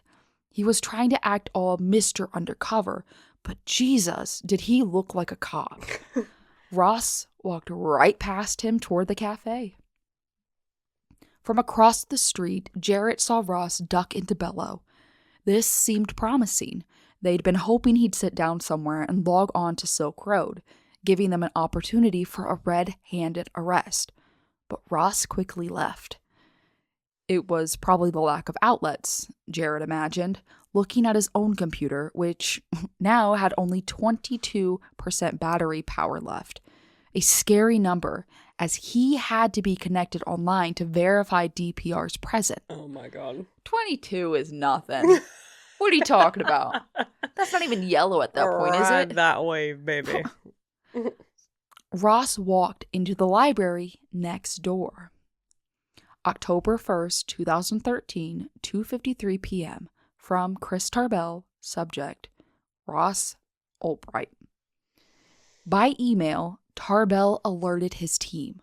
The message CC'd the whole operational group, which was mid-brief, preparing for their raid, when they learned that the little squad of out-of-towners had ventured off-piste and cornered their man in the Glen Park Library. "We got him," Tarbell said when his supervisor called from New York. "I'll call you back in 10 minutes. Let me put you on hold." With Jarrett's dying laptop. Oh my god. All that fucking work. Oh my gosh. The dying laptop. There's not an outlet outside. Or could you Go into not the have library. like a special FBI battery or something? Ugh. They watched Ross log on as DPR, then navigate into the marketplace, then the forum, then the elite admin chat where Cyrus was waiting to say hello. Tarbell knew the chief down south had surely mobilized. 50 tacked-out federal agents were racing up Highway 101. God. The cavalry was coming, and Tarbell wanted to get Ross before sirens showed up. Oh god. Kiernan and another agent had been in the library when Ross walked in. He went right by them and continued unaware past the periodicals and reference desk, beyond the romance novels, and settled in at a circular table near science fiction on the second floor. The other agent assessed the tactical landscape up there, which was tough. Ross was sitting in a corner with a view out the window and his back toward the wall. There was no obvious approach. It was Kiernan's job to get Ross's laptop, and it looked tricky. "Your sole job is to get the laptop," Tarbell had drilled into Kiernan. "Get the laptop. That's why you're here. Get the laptop and keep it alive." Listen, this is going to sound like I advocate for child labor, which I don't, but get some little kid in there who's just like walking past looking nonchalant to just snatch it and run. Because nobody pays attention to kids in places like that. Like places where kids are supposed to be, no one pays attention to them. So just saying, FBI, get on it. Get some children informants. I mean, Tarbell and Jarrett joined the action in the library, taking a spot on the stairs at a landing. Jarrett was alarmed at how fast his battery was draining, but he kept communicating with DPR, making sure he logged into the admin panel. Tarbell peered over the last step, but couldn't see much. Somewhere in the stacks was the other agent, but Tarbell wasn't sure where. Everyone was communicating electronically, trying to coordinate, caught blind by the moment. God damn, Jared, could you not just plug your laptop in? You're in the library. Like, you're sitting on the stairs. Just flash your little badge to a lady behind the desk and be like, shut the fuck up, I need an outlet. Shut the fuck up. That's all you need. Or go in a bathroom and do it. God. Oh, minutes ticked past. Jared and DPR still chatted. His battery dropped further. Tarbell heard from the plainclothes surveillance team. They were in the library too. Tarbell didn't know where exactly, because he didn't know what they looked like. Such is the very low profile kept by field surveillance. Ooh. A few miles away, the giant squad of SWAT teams was approaching San Francisco. All the local supervisors were in that armada, so technically Tarbell was in charge here on the ground. He took a deep breath and sent a message. Let the guy run if you have to, but don't let that computer close. This was the moment. Tarbell didn't know it, but the surveillance agents had designed a new arrest on the spot. He had no idea what would happen when he took a deep breath and told everyone, go. Oh my God. Oh. Meanwhile, Jared's laptop is like, critically low battery. Cue, critically low battery. Like ballet music going, like as everything starts to go.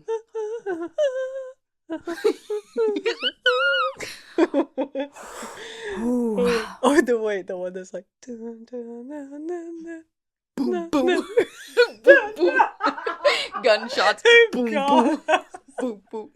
Hopefully not. Just blowing Oh up my the gosh. bookshelf. Holy shit. Ooh. What unfolded next was a piece of improvisational theater. So we were on the right page. Yeah. At 3:14 p.m., DPR was typing away, writing to Cyrus. Just then, a middle-aged woman and man came towards Ross, ambling along in the kind of semi-homeless shuffle you might often see in a San Francisco library. "Fuck you," the woman yelled when they were directly behind Ross's chair. As if they were a deranged couple about to fight, the man grabbed the woman by the collar and raised his fist. Oh, shit. Ross turned around for just a second, during which a hand reached across the table and grasped Ross's Samsung. The petite, unassuming young Asian woman sitting across from Ross this whole time was, to everyone's surprise, also an FBI agent. Ooh, let the women do the fucking work. Ooh, yes. Yes. Ross lunged for his machine, a hair too late, as she turned like a quarterback for a quick handoff to Kiernan, who appeared out of nowhere, as instructed, to get the laptop. Oh my God. It took less than 10 seconds. From afar, Tarbell was astonished by the elegant choreography of the whole thing. It looked like the police procedural version of a tight jazz quartet. Oh my God. That is so fucking awesome. Oh my God. While Ross was cuffed, Kiernan immediately sat down with Ross's PC.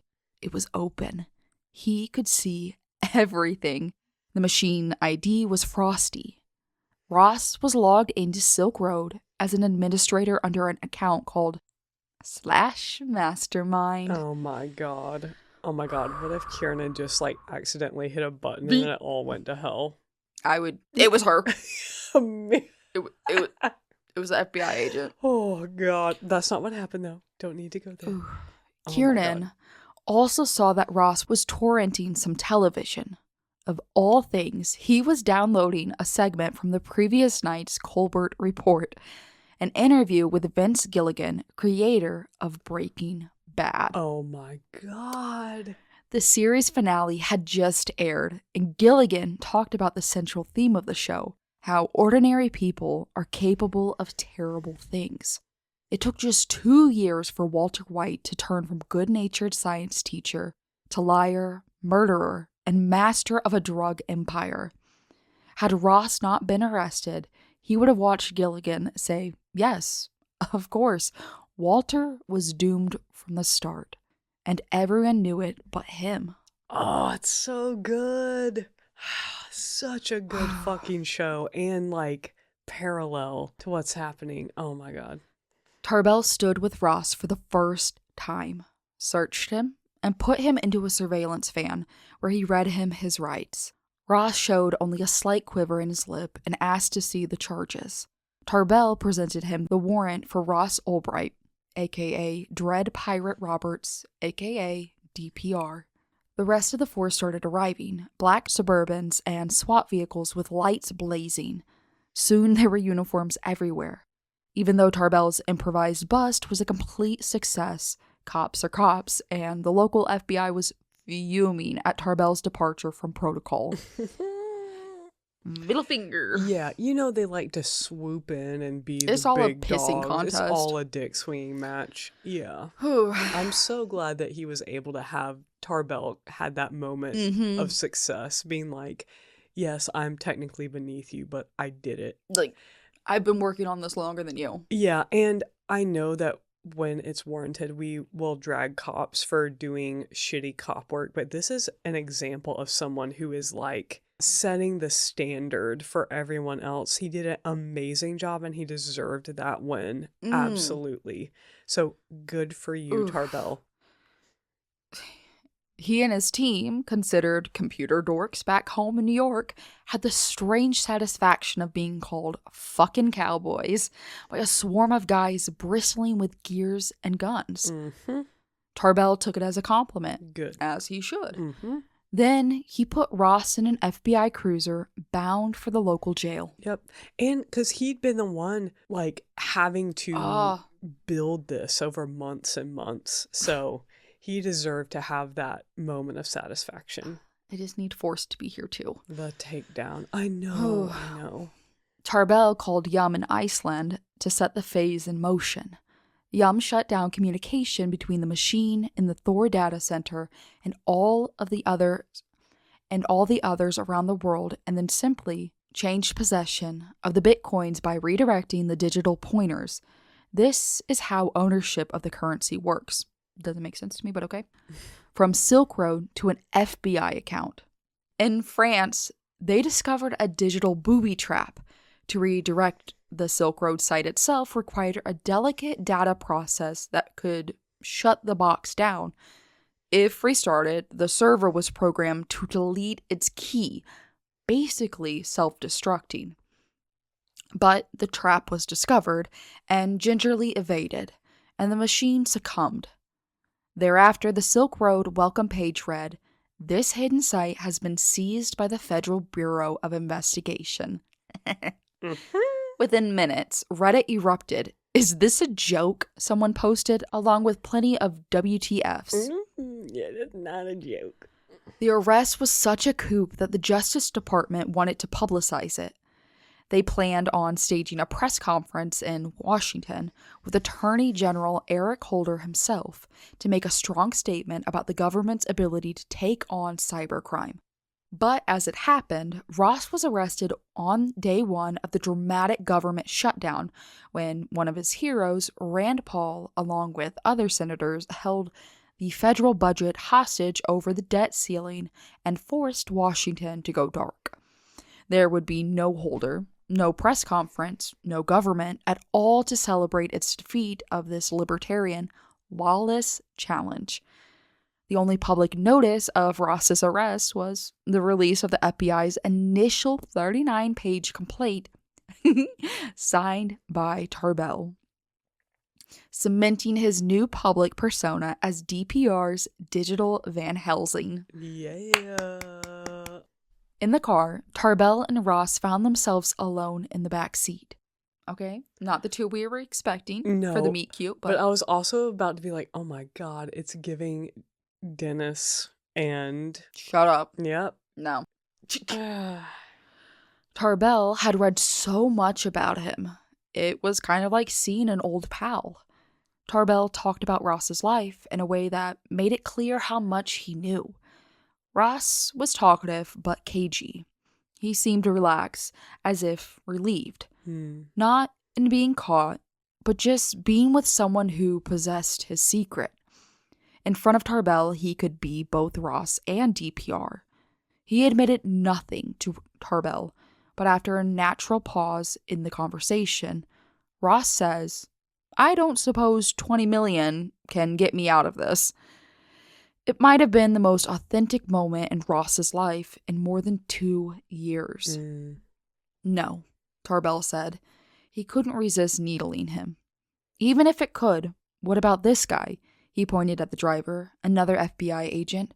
Have to take care of him too, right? How much money do you have?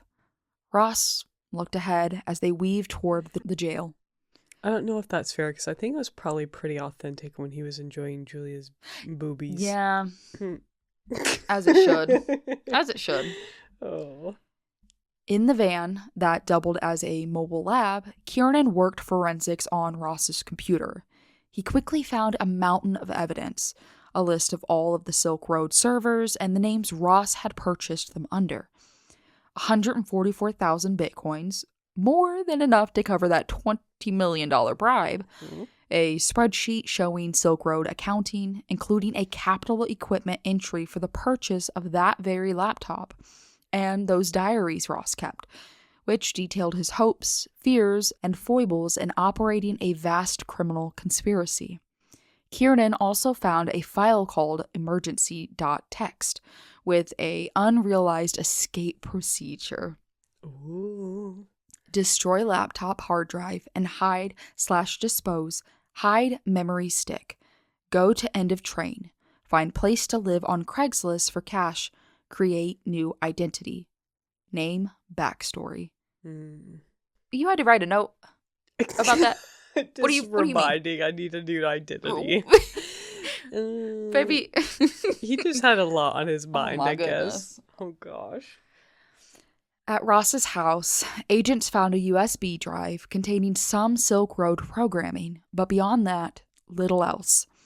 When Alex and the other roommates got home, they found the warrant on the coffee table. Alex visited Ross in jail. He expected him to be shaken, but Ross was the same as always. He would soon be transferred to New York to face a 7-count indictment. It was hard for Alex to believe that the new guy in the extra room, his pal, was also the guy described in that warrant. The thought of Ross being guilty of even tripping someone, much less ordering a murder, seemed unlikely. He was always such a chill dude. Chapter 9.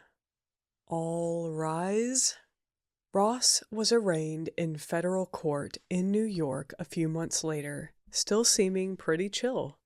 He pleaded not guilty. Like Alex, Ross's friends and family couldn't believe the charges. They were first shocked, then incensed. There emerged a familiar refrain. Ross was such a nice guy. There must be some mistake. Ross's lawyer, Joshua Drattel, a seasoned high-profile defense attorney who took on tough cases, made the same argument. His letter asking for bail was a moving collection of testimonials on Ross's behalf. Good role model, reputation for fulfilling his obligations, fearless embrace of making the world a better place for everyone. But the judge, citing flight risk, denied bail altogether. Online, Ross became a cause célèbre. The libertarian and cyberpunk communities naturally felt that their champion had been martyred. The charges were ginned up, they thought, retribution for Ross having the temerity to challenge the government itself. Many a Reddit thread overflowed with outraged chatter and meticulous analysis of what the community insisted was overreach, flawed evidence, or a frame job. A solidarity site appeared, freeross.org. God. I'm sorry. Jed's like, let me find it. No, it's Sign my name. just made me think of the one site that came out after Star Wars Episode 1, The Phantom Menace came out, and everyone hated Jar Jar Binks.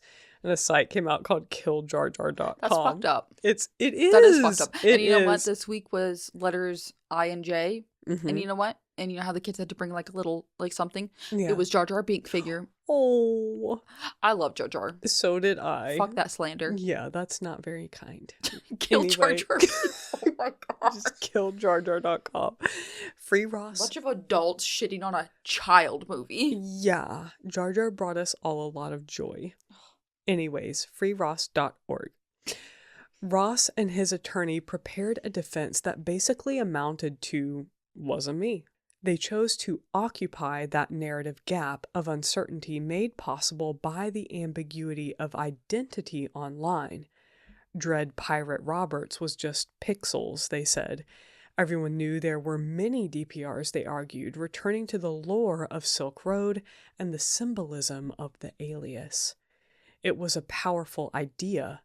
In the months leading up to the trial, the defense created a speculative froth about the very nature of identity, suggesting that Silk Road was an ongoing mystery. After all, everyone loves a whodunit. The case became like a crowdsourced mystery theater with so many potential question marks hidden in the numbers and code. Then the trial started. And the conspiratorial mindset was no match for clear, hard, overwhelming evidence. The courtroom was packed with Ross's family, supportive spectators, and press as the biggest cybercrime trial in years unfolded in the Federal District Court building in downtown Manhattan. But armed with hundreds of exhibits, the prosecutors for the U.S. Attorney's Office presented an efficient, detailed case. They showed the diaries. Jared explained how they caught Ross logged in as /mastermind.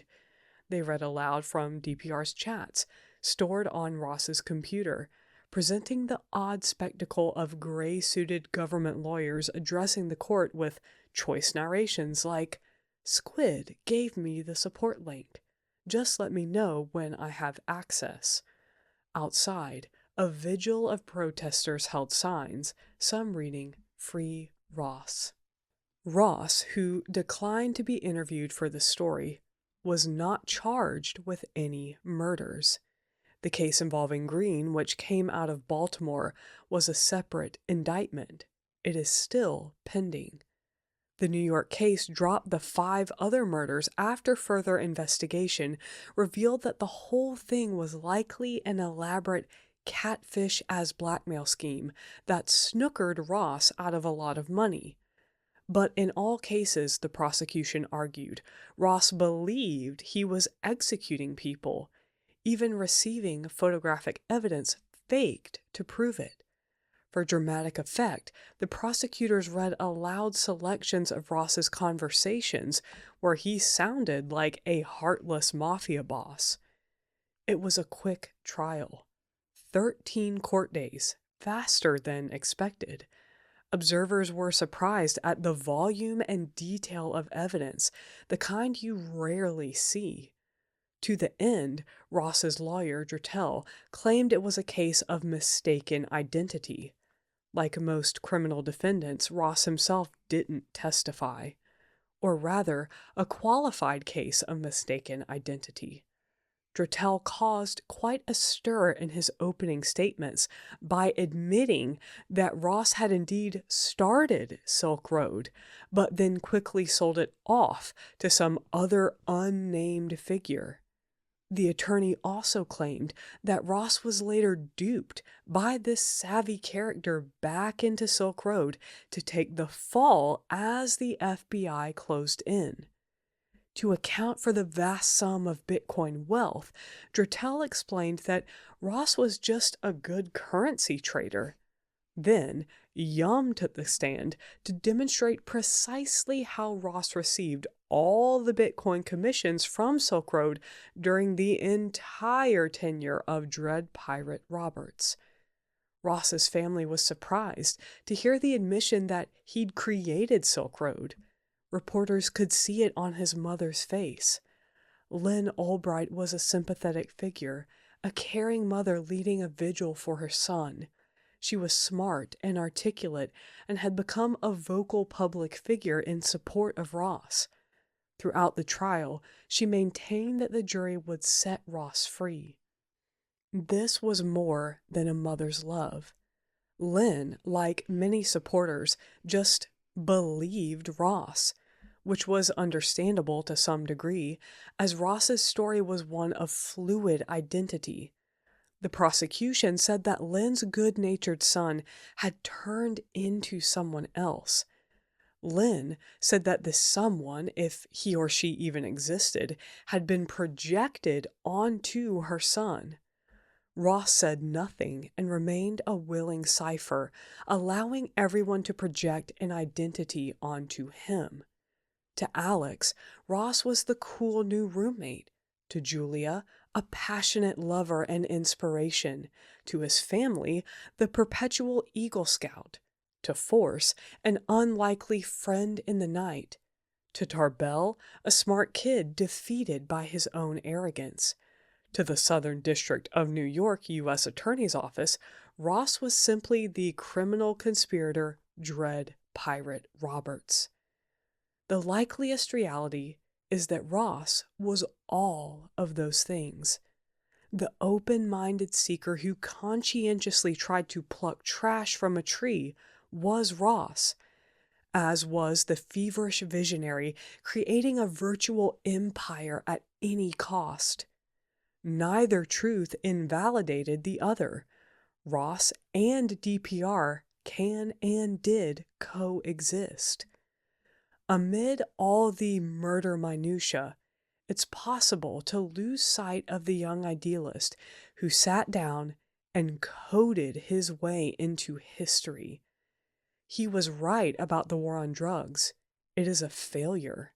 And Silk Road was a perfectly natural response. There was a lot to like in the site's original idea of an economically mediated utilitarian society. It is still easy to appreciate that Ross, the one who believed in choice and happiness. Our basic rules are to treat others as you would wish to be treated, Ross wrote as DPR on Silk Road. But it didn't take long for Ross's programmed utopia to resort to programmatic violence. It's an age-old story, the bloom and wilt of revolution. After tearing down the establishment's walls, the new regime soon realizes the rubble would make a fine set of gallows. Ooh, Kaitlyn, ooh, that just gave me a shiver. Ooh. The new regime soon realizes the rubble would make a fine set of gallows. Just as Tarbell thought, all systems are the same. At the beginning of Silk Road, what Ross created was just a system. Then, at a certain point, it became his system, at which moment the system was doomed. Kaitlyn, can we pat ourselves on the back for a minute? Because didn't we say that? Mm-hmm. Mm-hmm. I mean, did we know it was a crime thing? So did we know it was going to go down? Yeah, but the trope, it's a well-known trope. Yep, but every time the next person believes it's not going to be them. Every time. So Silk Road offers us a neat political parable for the rising libertarian tide in Washington and the smug pride of today's Silicon Valley, where self-appointed revolutionaries of all stripes believe their powers allow them to transcend traditional human boundaries, including their own mortality. In a way, Silk Road is the dark mirror of the social network, a wild technological success story taken to its logically extreme conclusion. Did you ever watch The Social Network, Kaitlyn? I tried. I didn't like it. I did watch it. It's just about I the think origins I've of Facebook. seen it all. Yeah, But I mean Jesse Eisenberg plays what's his face Zuckerberg very well. Basically, just a dead-eyed lizard. But it's very scary how similar the two are. One is just more air quotes clean and legal. Force watched from afar in Baltimore. Having lost his big career case, he acknowledged that the FBI won fair and square, and he had left the DEA by the time the trial started. Sorry, Force. It's okay. It's probably for the best. But Force had a lot of sympathy for the guy he'd spent so much time with in late night chats. As a man who was saved from the temptations of undercover work, Force believed that everyone was a sinner. He also identified with Ross. I'm no different than him, Force said. It easily could have went the other way. No one is either perfectly good or perfectly evil. People occupy a space right on each side of the line, and sometimes without knowing it, you switch those sides. You still gotta be punished. Yep. Force's words rang truer than anyone knew. Force, along with a Secret Service agent on his team, was also indicted and arrested this past March for running an elaborate series of rackets and thefts on Silk Road. Okay. The 95-page indictment alleged that they stole bitcoins from Silk Road and other exchanges, the digital equivalent of keeping the suitcase full of cash after a dockside heroin bust. Okay, thank you. Honestly, Thank you for putting that in terms. Yeah, it doesn't. Pocketed 50 grand from DPR for intel services from Kevin, laundered at least $500,000 of that, some of which made it to Panama, and served a false subpoena on a digital currency exchange when they questioned his transactions and froze his account. It was, in fact, when all this came to the attention of the Department of Justice that Force left the DEA. In retrospect, Tarbell said when he heard about the investigation of Force, it's as if you found out at the end of Breaking Bad that Hank was dirty the whole time. Kaitlyn, I have been picturing him as Hank this entire time. Force. I don't know why that kind of, like, pisses me off about Tarbell. Like, shut the fuck up. Yeah. Also, Hank, you deserve to get that bag. Hank / Force. After all the bullshit you were put through. Oh my god. Wow. Holy fuck. That was not... I did not expect that. Okay. And this whole time he's been like, I gave my life over to Jesus. I'm not doing that anymore. Well. They were really talking like him and Ross. He wasn't just... he was definitely falling into line. Oof. In retrospect, a lot of Force's story takes on a different light. Ironically, he had warned DPR about the danger of double identity, but if this indictment is true, he seems to have fallen prey to it himself. Force allegedly operated online not only as a knob, but had also created several other identities and used them to blackmail DPR with law enforcement information for at least $100,000. What the hell? My head is spinning. Okay, like Ross, Force must have believed in the secrecy of Tor. During the sting operation with Curtis Green, Force even told Green he thought the Silk Road servers would never be found. But they were, and after they documented Ross's misdeeds, they also revealed that it was Force and the Secret Service agent who had stolen $350,000 in bitcoins from Silk Road, the theft that led Ross to put the hit on Curtis Green. None of this emerged during Ross's trial because Force's case was at odds with the FBI investigation and part of a different indictment. Good God. But if true, Force's fall mirrors the path of DPR. It was during the Green sting that Force took his first corrupt step, and DPR became a true criminal by ordering murder.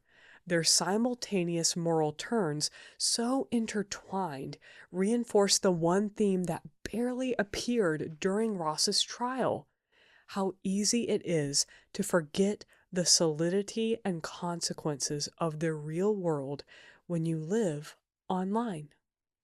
The jury in USA versus Ulbricht was out for barely 4 hours, and that included lunch. They returned to the assembled courtroom and read the verdict. Guilty on all 7 counts. Ross's family looked stricken. A sympathizer stood up and yelled, "Ross is a hero!" Ross was led from the court. Outside, Drattel was set upon by reporters. He vowed an appeal. The press gaggled jock-eyed for position and fired questions. Some were bloggers who sided with Silk Road. As news spread online, partisans continued the fight, arguing over the identity of Ross and Dread Pirate Roberts, echoing what Drattel said to the jury in his closing statement. The internet is a place of confusion, where nothing is what it seems. Ross returned to jail, where, his mother liked to explain, he has been teaching yoga to other prisoners and doing a lot of reading.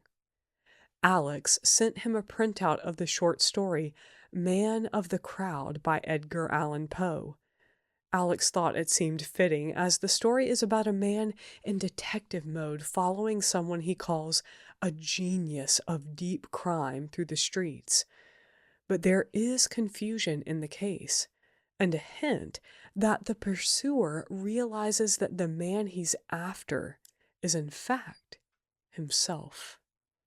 Yet, this other self remains beyond his grasp, like a book that cannot be read. As night falls, the man finally gives up the pursuit and watches the unknowable shadow disappear into the crowd. This story appeared in the June 2015 issue of Wired and includes reporting by Nick Bilton, whose book on the Silk Road case will appear in 2016. So, I went ahead and looked up his sentencing because it's obviously not listed. Please tell me, because I'm shell-shocked.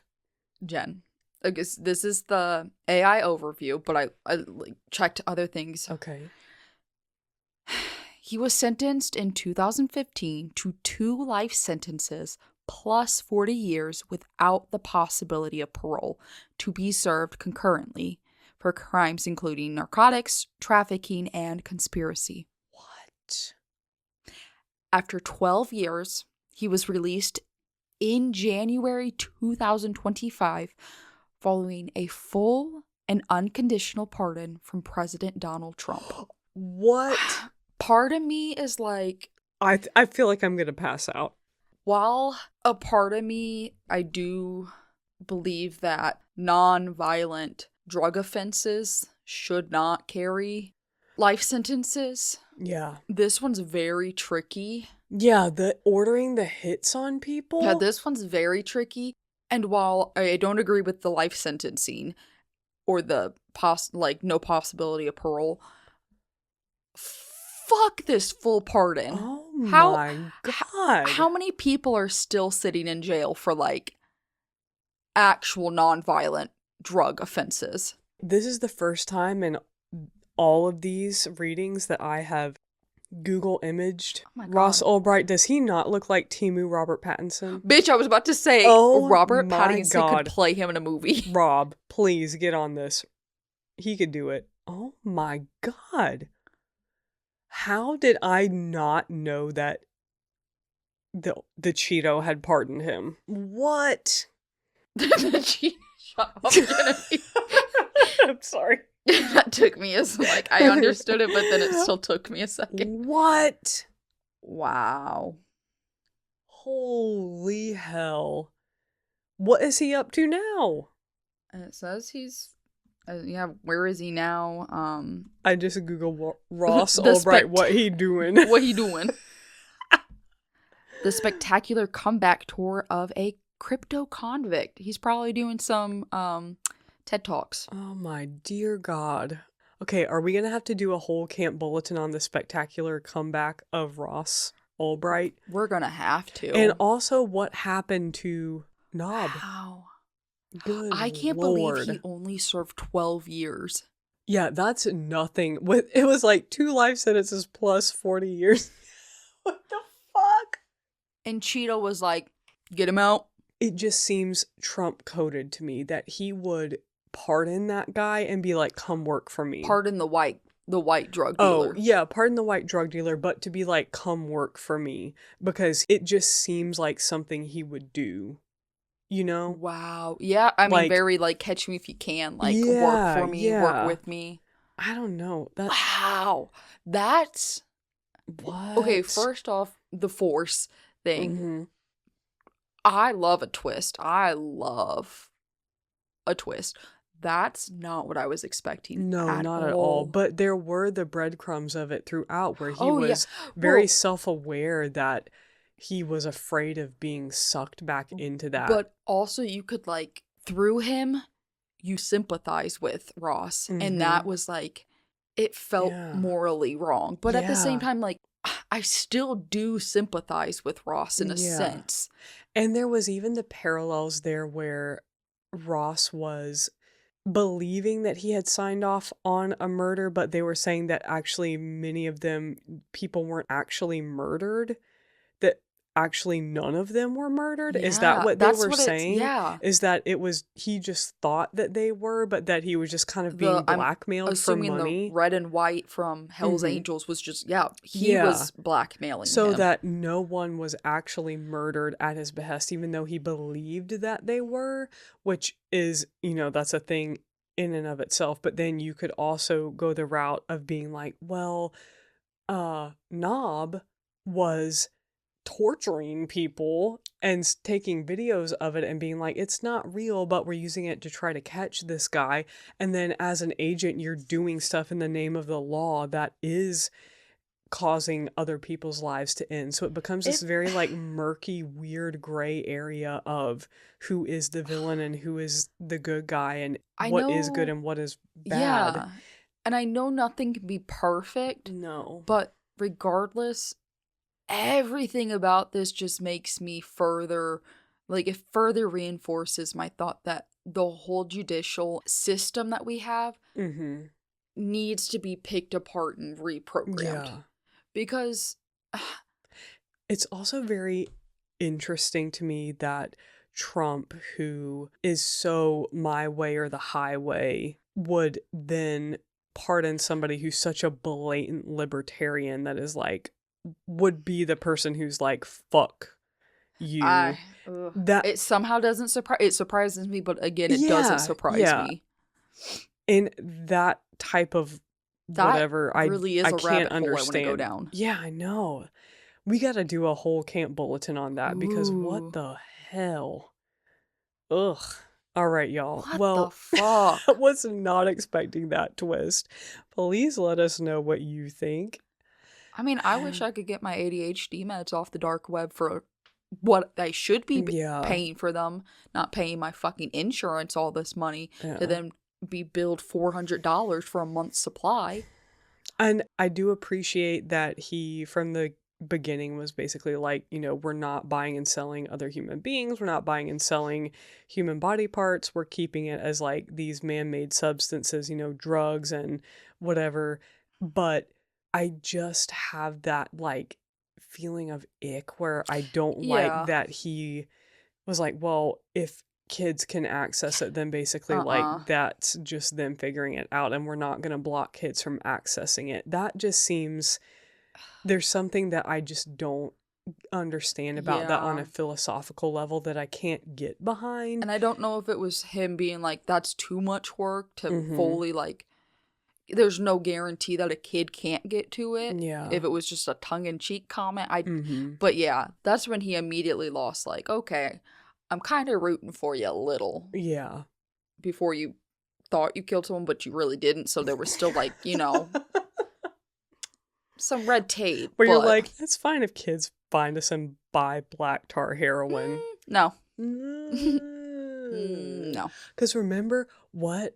I know I've talked about this before when I try to instill in my kids as they're muddling through this world and they're building their worldview and how they view other people. And that as you're learning about religions and God and faith and any questions that you may have, and you start exploring all of these things, if there is a worldview or a belief system that at its core aligns with decisions and policies or allows things to happen that do not first and foremost protect the value of human life and the value of the innocent, the vulnerable, children's lives particularly, then you need to proceed with extreme caution. Yeah.